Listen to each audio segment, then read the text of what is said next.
Buenos días, mis queridos hermanos, que la paz de nuestro Dios los acompañe en este día también. Le pido a nuestro Dios que nos envíe su Espíritu, que nos capacite, que impresione nuestra mente y que entendamos el mensaje que Él desea transmitirnos. Hoy vamos a tratar de entender otra pieza de este puzzle, ese gran puzzle, ¿verdad? Un ajuste fino a través del cual nuestro Dios nos ayuda en este proceso de purificación, de santificación, ¿verdad? Vamos a tratar de ver cuál es este mensaje. La reflexión que hoy vamos a tratar está titulada Dios prueba a aquellos a quienes estima. Y vamos a ver de qué nos trata de hablar. El hecho de que somos llamados a soportar pruebas demuestra que el Señor Jesús ve en nosotros algo muy precioso que desea desarrollar.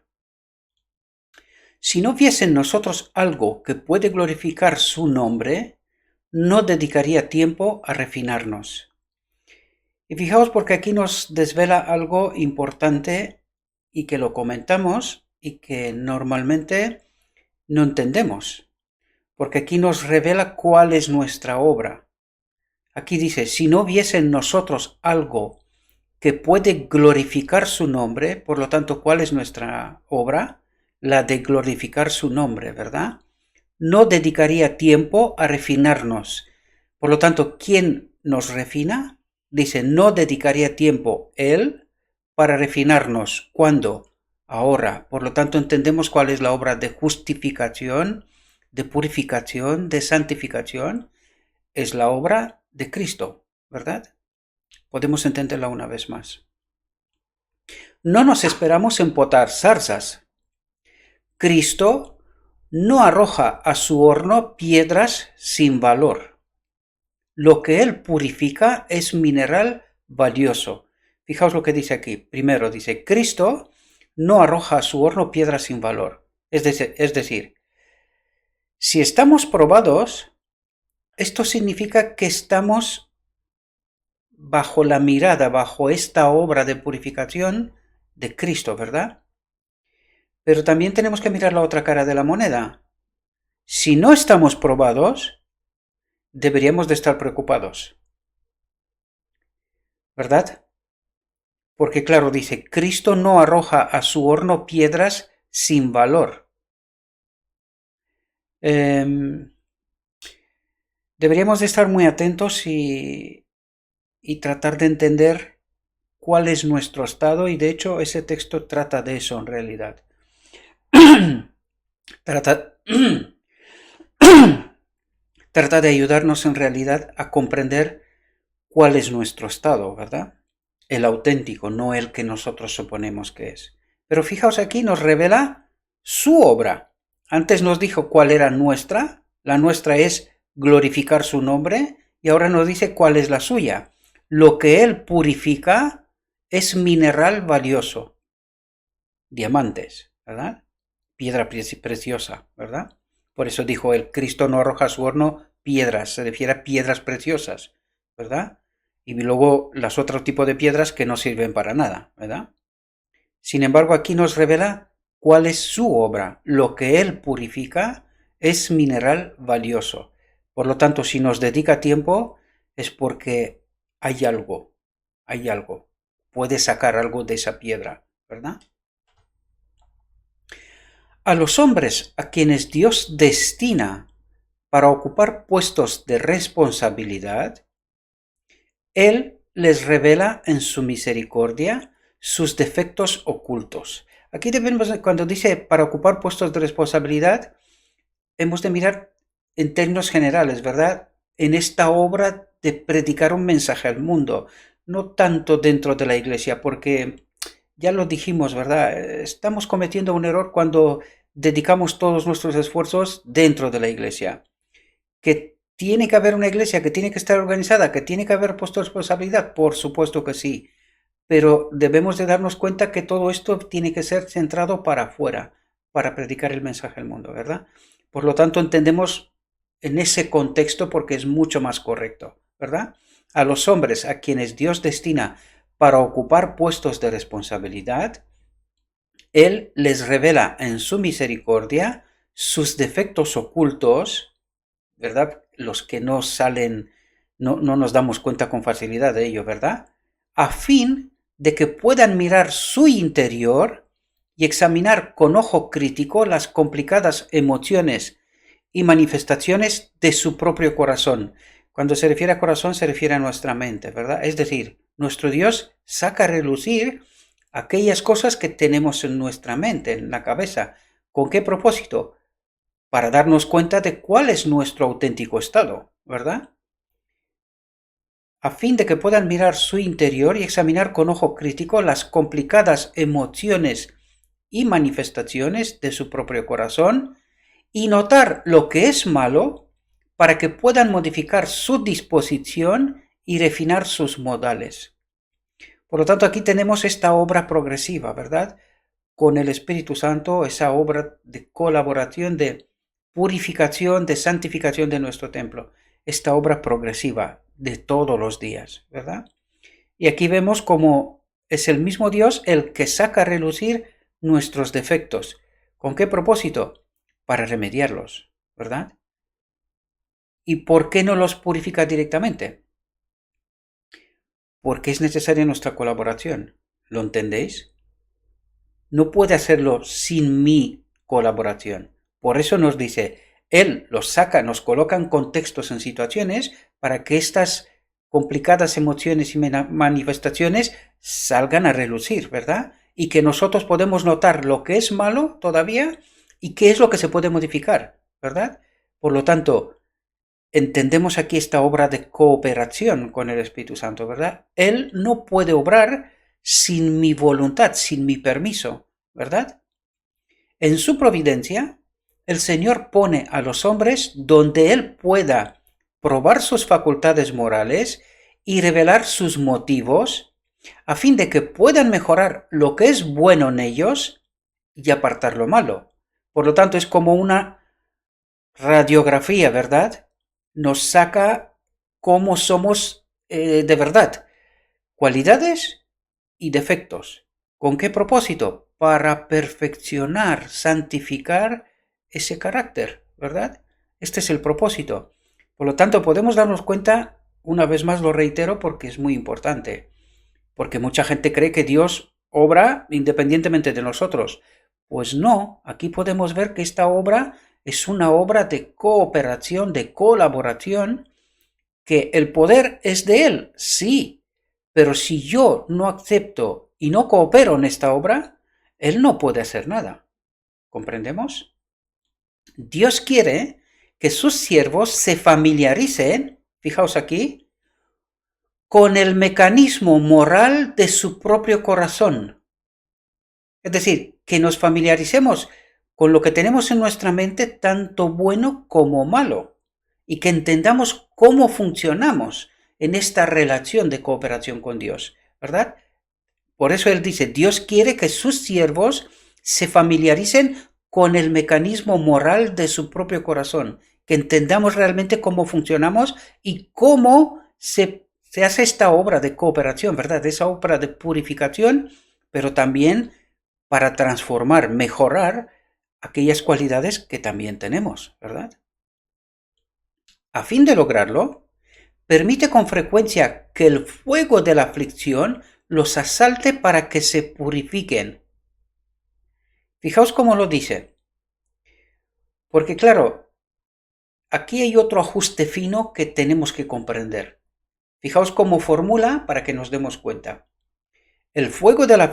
Dice, a fin de lograrlo, permite con frecuencia que el fuego de la aflicción los asalte. Es decir, que estemos probados, que pasemos por situaciones críticas, ¿verdad?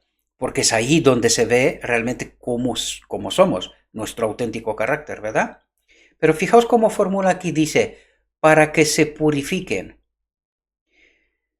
Entonces debemos de entender claramente que la responsabilidad recae sobre nosotros. ¿Por qué? Precisamente por lo que dijimos antes, es decir, Dios saca a relucir cómo soy, para que una vez que yo me dé cuenta, la reflexión anterior lo vimos, nos hablaba de esa conexión vital con el Espíritu Santo. Y que cuando estamos en esta situación que se corta esa conexión vital, ¿verdad? El Espíritu Santo se aparta, nos decía, corre rápido y reconéctate. El tiempo es oro. ¿Por qué? Pues porque el otro espíritu aprovecha este momento y hace todo lo que puede para que nos aleje. Al estar desprovisto del Espíritu Santo, es decir, tenemos la tendencia por nuestra naturaleza también más rápido de alejarnos de Dios que acercarnos. Por eso nos dice, corre, reconéctate, ¿verdad? Para estar en esta conexión. Por lo tanto, es nuestro deber, una vez que yo me doy cuenta cuál es mi condición, cuál es mi necesidad, dónde necesito ese poder exterior, ¿verdad? El poder del Espíritu Santo para que pueda obrar en mí. Es Él el que obra, pero soy yo el que la tiene que pedir. Tenemos que entender que Dios tiene que obrar en nosotros justicia, pero a la vez ser justo, ¿verdad? Tenemos que entender el conflicto que hay entre Dios y su enemigo. Entonces, claro, el enemigo ¿qué hace? Dice, ¿y por qué lo justificas a ese si total está haciendo mal, ¿verdad? Sin embargo, nuestro Dios tiene que ser justo, obrar justificación en nosotros, pero también tiene que ser justo. Por lo tanto, ¿cómo se puede obrar esto? Pues cuando yo lo pido, es decir, Él saca a relucir mi condición y me dice, mira cómo estás, ¿qué necesitas? Y una vez que yo sé cuál es mi problema, yo pido para que Él la solucione. Entonces Él puede obrar con justicia y al mismo tiempo justificarme. ¿Entendemos los ajustes finos? ¿Verdad? Es así como funciona. ¿Y quién podrá soportar el tiempo de su venida? ¿O quién podrá estar en pie cuando Él se manifieste? Porque Él es como fuego purificador y como jabón de lavadores. Y aquí hemos tratado en reflexiones anteriores el texto de Malaquías 3:2-3, ¿verdad? Y se sentará para afinar y limpiar la plata, porque limpiará a los hijos de Levi, los afinará como a oro y como a plata, y traerán a Jehová ofrenda en justicia. Aquí quiero destacar también otro asunto, aparte de que esta es la obra que Él hace en el día de la expiación, en nosotros, ¿verdad? Pero fijaos aquí, porque dice, porque limpiará a los hijos de Levi. ¿Quiénes son los levitas? Entendéis que no es una clase especial, sino que es todo su pueblo, todo aquel que es parte de esta obra. Por lo tanto, somos todos levitas. Lo saco a relucir porque algunos no entienden muy bien este proceso, ¿verdad? Pero él se refiere a los levitas como a su pueblo escogido, nación santa. ¿Comprendemos? Y no una clase, porque esta clase ya se fue, ¿verdad? Cuando la ley ceremonial fue abolida en la cruz, pues la ley y su servicio se acabó. ¿Y quiénes son los levitas? Todos aquellos que están en esta obra, ¿verdad? Y aceptan la auténtica verdad, el auténtico mensaje de Cristo y están en esta obra de purificación, ¿verdad? Participan en el día de la expiación. Porque no todo aquel que cree que es cristiano también lo es, ¿verdad? Hay que entender muy bien el Evangelio, no quiero decir nada de lo que no está escrito ya, ¿verdad? Por lo tanto, también he tenido querría aclarar también este asunto. ¿Quiénes son los levitas? Los levitas somos todos nosotros que hemos aceptado esta obra, ¿verdad? A Cristo.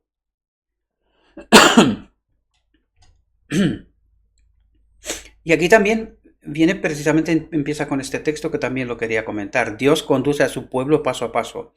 Pero, ¿quién es su pueblo? ¿Verdad? Porque mucha gente cree que el estar en la iglesia es parte de su pueblo. Sí y no.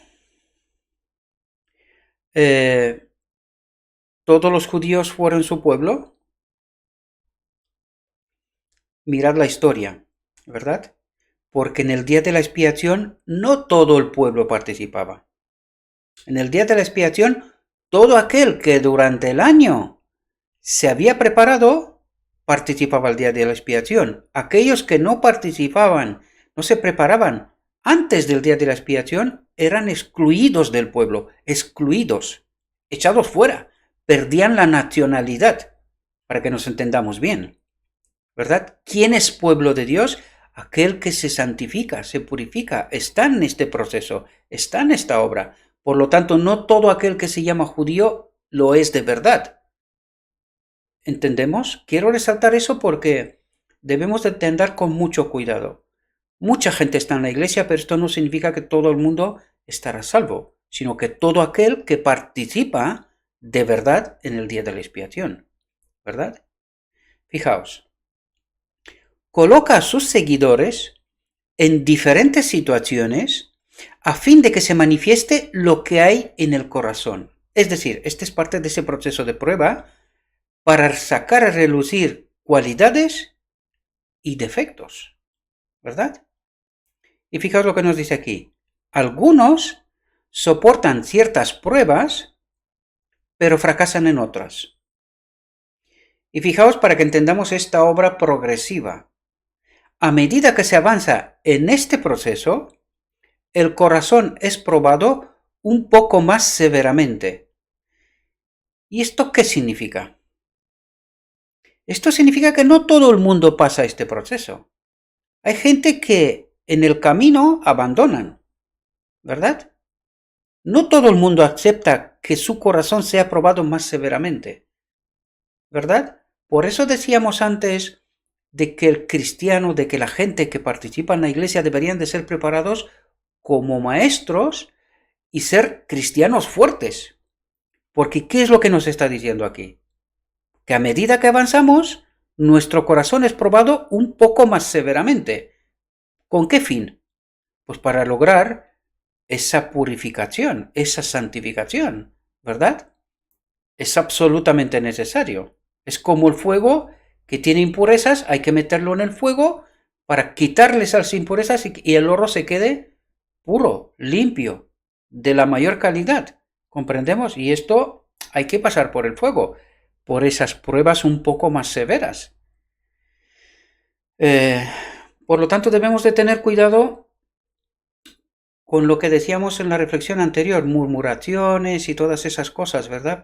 Pues a veces Dios nos está probando y nosotros estamos murmurando. Y ya vimos qué pasa cuando estamos murmurando. Se rompe la conexión con el Espíritu, es decir, ese proceso de purificación se entrerrompe. Y corremos el riesgo de que no volvamos a reconectar con su Espíritu. Entendemos, otra vez lo resalto, estos ajustes finos, ¿verdad? Yo sé que a mucha gente eso no le gusta, pero Dios no nos pregunta. Dios nos dice, no hay otro camino, es este. ¿Quieres o no? Tenemos la libertad de escoger. ¿Queremos este camino de la purificación, de la santificación o no? No hay obligación. Por lo tanto, de nosotros depende. Nos guste o no, ¿verdad? Si los que profesan ser hijos de Dios encuentran que su corazón se opone a esta obra directa, deben convencerse de que tienen que hacer algo para vencer. Por eso lo puse en rojo, porque esto es punto caliente. Dice, deben convencerse, esto significa reflexión, pensar, qué es lo que me conviene y qué es lo que no me conviene, ¿verdad? Deben convencerse de que tienen que hacer algo para vencer. ¿Y qué es lo que tienen que hacer? Aceptar esta obra de purificación, aceptar ese corazón probado más severamente. No hay otro camino. Es lo que hay. Y es absolutamente necesario, porque si no, no llegaremos al final del día de la expiación para ser sellados como que esta obra ha tenido lugar en nuestra mente. Es absolutamente necesario. Por lo tanto, no hay un camino fácil. No hay un camino fácil. Es el mismo camino del Maestro. No hay otro. Todo aquel que piensa que el camino es fácil, que reflexione, ¿verdad? Si los que profesan ser hijos de Dios encuentran que su corazón se opone a esta obra directa, deben convencerse de que tienen que hacer algo para vencer, si no quieren ser vomitados de la boca del Señor. esta desconexión de su espíritu, ¿verdad? Tan pronto como... Y fijaos aquí, porque claro, Él nos la pone tan fácil como puede. Pero tenemos que entender esto. Fijaos aquí, tan pronto como reconocemos nuestra incapacidad para hacer la obra de Dios, ¿verdad? Y nos sometemos a Él para ser guiados por su sabiduría, es decir, aceptar que lo que Él está haciendo, aunque a veces requiere pasar por el fuego, por esas pruebas severas, ¿verdad? Tenemos que aceptar que este es el camino correcto, que lo que Él hace no hay otro, ¿verdad? Fijaos lo que dice, tan pronto como reconocemos nuestra incapacidad para hacer la obra de Dios y nos sometemos a Él para ser guiados por su sabiduría, el Señor puede trabajar con nosotros. ¿Entendemos el condicionante? Si estamos dispuestos a desterrar el egoísmo de nuestra alma, Él suplirá todas nuestras necesidades. Por lo tanto, nos lo pone tan fácil como es posible, ¿verdad? Pero hay que pasar por pruebas. O sea, tenemos que estar probados. Esto es absolutamente imprescindible.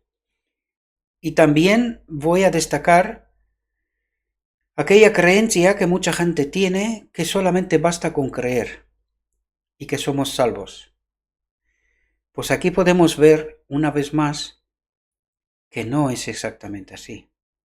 Necesitamos la fe, pero la auténtica fe, la de Dios, ¿verdad? Recorrer ese camino, confiar plenamente en Él para poder ser guiados por su sabiduría, para que se pueda hacer en nosotros esta obra de purificación, de santificación, y que al final del día de la expiación que podamos ser reconectados con su Espíritu que habite en nuestro templo. Espero, mis queridos hermanos, que podamos entender bien esta obra, ¿verdad? Es absolutamente imprescindible. Esto requiere confiar plenamente en Cristo. Por lo tanto, espero que una vez más hemos podido entender esta obra que se tiene que hacer con y en nosotros, ¿verdad? Y que he tratado de resaltar esos ajustes finos sobre los cuales no nos paramos a pensar, ¿verdad? Pero que son tan importantes. ¿Habéis visto? Simplemente con murmurar, en realidad nos estamos desconectando de su espíritu. Y cuando estamos desconectados de su espíritu, esta obra de purificación se interrumpe. Y corremos el riesgo de no volver a ser reconectados. Porque el otro espíritu también está haciendo su obra, ¿verdad? Bueno, os deseo, mis queridos hermanos, que, como siempre, tengáis vuestra propia reflexión sobre el texto, que toméis vuestras decisiones. Le pido a nuestro Dios que envíe su Espíritu, que impresione nuestra mente, que nos ayude a comprender el auténtico mensaje, la auténtica obra, y que aceptemos que seamos probados, que seamos purificados, ¿verdad? Con el fin de poder estar con Él en su reino. Os deseo, mis queridos hermanos, que tengáis un próspero día y que todo lo que os he dicho os lo he dicho en nombre de Cristo Jesús. Amén.